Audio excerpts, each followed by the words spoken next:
Okay, so let's get into designing your coaching client profile.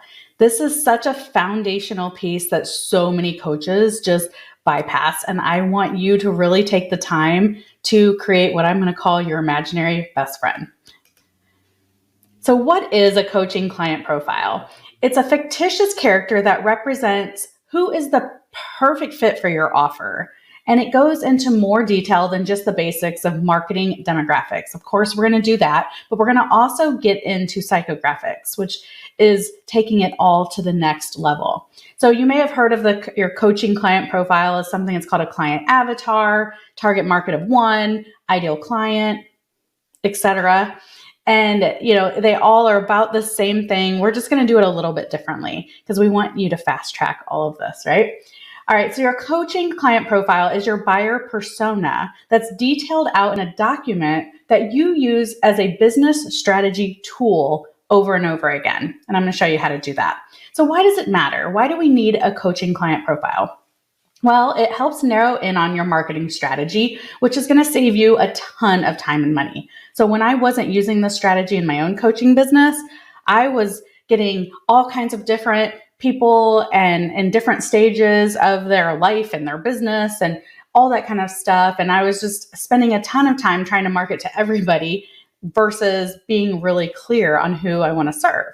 And I've done this to such a detailed level in my own business that my client profile, which I often talk about, her name is Jillian. And I actually attracted a client named Jillian who was like 90% of my profile. So you can get so specific. I had never met a Jillian in my life. And, with using this strategy, I was able to attract that. So it's really cool and it works. What else does it matter? Well, it also speaks to how you're going to brand your coaching business, which is why we're doing it now before we get to the branding piece. It's also going to help you determine what to offer and how much to sell it for. Again, this is why we want to do it right up front. And it also allows you to create your ultimate coaching client experience that wows. So when you know so much about your coaching client profile, you can design an experience that is beyond what they thought would be possible. When you have your coaching client profile, you have a target to attract the right client into your coaching business and resist the wrong clients. And I say that because that's what this is about. It's not just about attracting, but it's also about resisting. And that is okay. And I want to just give you that insight because sometimes when we're working with coaching clients, the ones that are exhausting or the ones that aren't getting the transformation, we want to resist the people who aren't willing to do the work to get the transformation, which is what we all want as coaches, right? So this is really great. It gives you a tool. It gives you a line in the sand to say, yes, you're exactly who I want to work with. Or, you know what? I'm not the right coach for you, but let me give you another resource. I can refer you out to somebody who is. All right. That is really helps with the client qualification process, right? The pre-enrollment strategy. So that way we're not spending a ton of time, energy, and money attracting any wrong clients, okay? But we do have a soft landing for them if they happen to get introduced to us or whatever. We know that they're not the ideal fit, and we want to serve our clients at a level that we know we can get that transformation for them. Here's the typical path to a coaching client profile.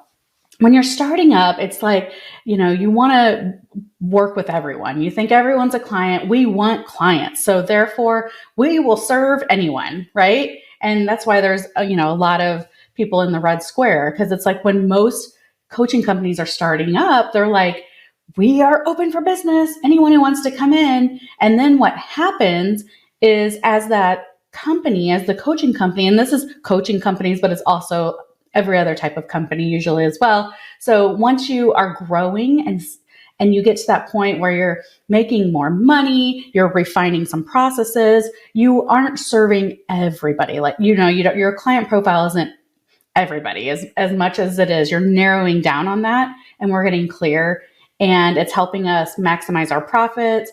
It's helping our messaging. but we're still serving a lot of different type of people. Okay. And then what happens when companies, especially coaching clients, scale, they are really working to serve one profile. So one profile, but they could be at different stages of life, right? And that can be translated into your different levels of offers as well if you want to go that route, because I work with coaches who are newer, 1 to 3 years. I work with coaches who've been around for 5 to 7 years. And then I work with coaches who also, are in millions in scale and stuff like that. So what I want to do with this, which makes sense to me, is rather than not having a coaching client profile or having a very broad one in a startup type of phase or growth, why don't we just go right to scale rather than learning and wasting time, energy, and money going through this process when we know ultimately when we want to scale our coaching business. And that just means we are, we have systems, we've got processes, we have time freedom, we know exactly who we serve and how we do it. And, you're famous for that coaching niche and all that kind of stuff. That's when we're getting to the scale part. So let's just fast track through that and just do the one coaching client profile that we know will get some people. If we get 40% of who we're achieving, but maybe they're at a different stage of life or whatever, or, they like to shop somewhere different than your typical profile or whatever. That's okay. We're in the zone. Most people are throwing spaghetti at the wall and it's sticking and falling. We want to we want to be very specific so that we're getting in the right area, right? And then as you refine this, you'll find your Jillian. It's really interesting how all this works out. So that's the typical path. I want to fast track you through that from a business strategy standpoint, and let's go right to scale, even if you're in startup or growth in your coaching company. All right, so up next, we're going to get into the character traits that you need to know about for your coaching client profile.